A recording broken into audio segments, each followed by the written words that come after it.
नमस्कार दोस्तों। आज हम पर्यावरण मंत्रालय के एक अहम नए नियम पर बात करेंगे। पर्यावरण संरक्षण दूषित स्थलों का प्रबंधन नियम 2025, जिसे अंग्रेजी में environment protection management of contaminated site rules 2025 बोल सकते हैं। ये हाल ही में जारी हुए हैं। आज हम समझेंगे कि ये नए नियम क्यों लाए गए, कैसे काम करते हैं और इनका क्या महत्व है। देखिए, भारत में अब तक जो खतरनाक केमिकल से ज़मीनें जहरीली हो गई हैं, उनकी पहचान, उनका असेसमेंट और उनकी सफाई के लिए कोई एक सिस्टमैटिक कानूनी ढांचा अब तक नहीं था। हाँ, कुछ गाइडलाइंस या दिशा निर्देश ज़रूर थे, पर वे कानूनी तौर पर बाध्यकारी नहीं थे, जबकि ये स्वास्थ्य और पर्यावरण दोनों के लिए एक बड़ा खतरा है। तो सबसे पहले हम यही समझते हैं कि ये प्रदूषित स्थल या कंटेमिनेटेड साइट्स होते क्या हैं। देखिए, ये बेसिकली वह जगह होती हैं जहां पुराने समय में मतलब हो सकता है सालों पहले खतरनाक किस्म का कचरा या केमिकल्स वगैरह फेंके गए हों या लीक हुए हों। आपको ये जानकर थोड़ा ताजुब हो सकता है, लेकिन देश में ऐसे 103 स्थल तो ऑलरेडी पहचाने जा चुके हैं और यहीं पर इन नए नियमों की ज़रूरत और अहमियत सामने आती है। जैसे मैंने कहा कि पहले दिशा निर्देश तो थे, लेकिन उनको लागू करवाने की या ये तय करने की कि सफाई कौन करेगा, खर्चा कौन देगा, इसकी कोई लीगल पावर नहीं थी। मतलब कोई कानूनी डंडा नहीं था।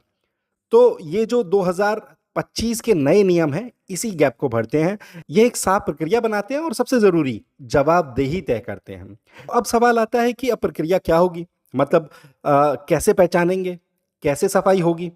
देखिए, नियम के हिसाब से अब जिला प्रशासन की ज़िम्मेदारी है, यानी डिस्ट्रिक्ट एडमिनिस्ट्रेशन की। हाँ, उन्हें हर 6 महीने में अपने इलाके में एक डाउटफुल साइट्स की रिपोर्ट देनी होगी कि ये साइट्स डाउटफुल है। और हर 6 महीने में फिर वो रिपोर्ट जाएगी राज्य प्रदूषण नियंत्रण बोर्ड के पास में, जिसे हम स्टेट पॉल्यूशन कंट्रोल बोर्ड कहते हैं, या उनकी बनाई किसी एक्सपर्ट बॉडी के पास भी जा सकती है।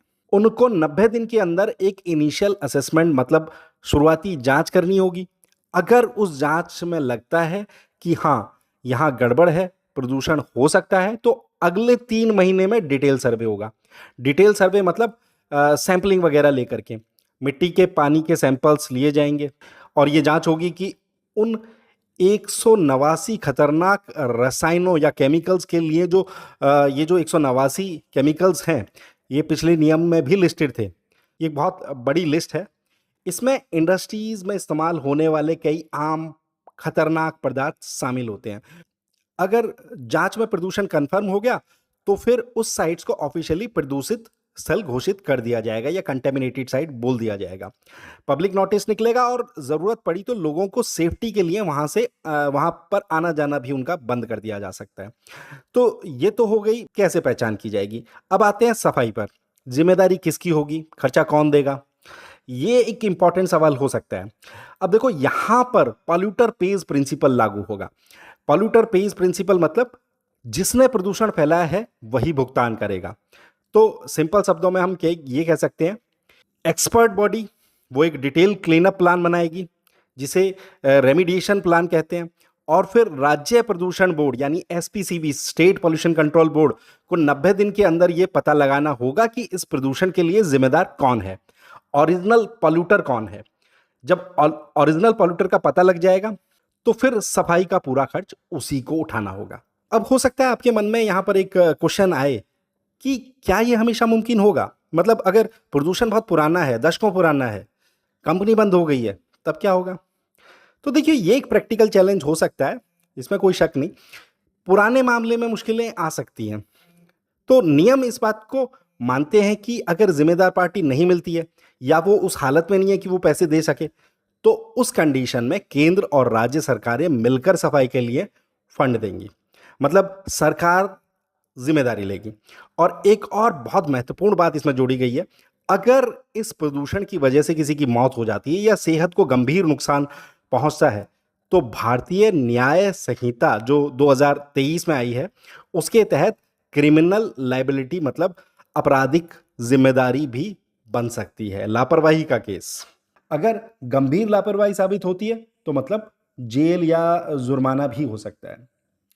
तो क्या इन नियमों में कुछ छूट भी है? मतलब क्या किसी तरह का प्रदूषण इनके दायरे से बाहर है? तो जी हाँ, बिल्कुल है। कुछ चीज़ें इसमें ज़रूर बाहर रखी गई हैं क्योंकि उनके लिए अलग से कानून या नियम पहले से मौजूद हैं। जैसे कि रेडियो एक्टिव कचरा जो न्यूक्लियर प्लांट से निकलता है या माइनिंग से होने वाला प्रदूषण, समुद्र में अगर तेल वगैरह फैल जाए तो वह भी, और जो शहरों का नॉर्मल कूड़ा होता है जिसे हम म्युनिसिपल सॉलिड वेस्ट कहते हैं, उसके डंप साइट्स, इनके लिए अलग इंतजाम होते हैं। तो अब यहाँ पर एक और बात आती है, या हम ये कह सकते हैं कि एक कमी नज़र आती है। देखो, नियमों में पहचान और ज़िम्मेदारी तय करने की प्रक्रिया तो है, टाइम फ्रेम भी है कुछ हद तक, लेकिन एक बार साइट प्रदूषित घोषित हो गई, तो उसकी सफाई मतलब कि रेमिडिएशन का काम पूरा करने के लिए कोई फिक्स्ड सख्त समय सीमा नहीं दी गई है। तो इसका मतलब ये है, एक चिंता की बात, कि कहीं ये सफाई का काम लटक ना जाए, सालों साल चलता रहे और इससे तो फिर ज़मीन का इस्तेमाल भी रुक जाएगा और खतरा भी बना रहेगा।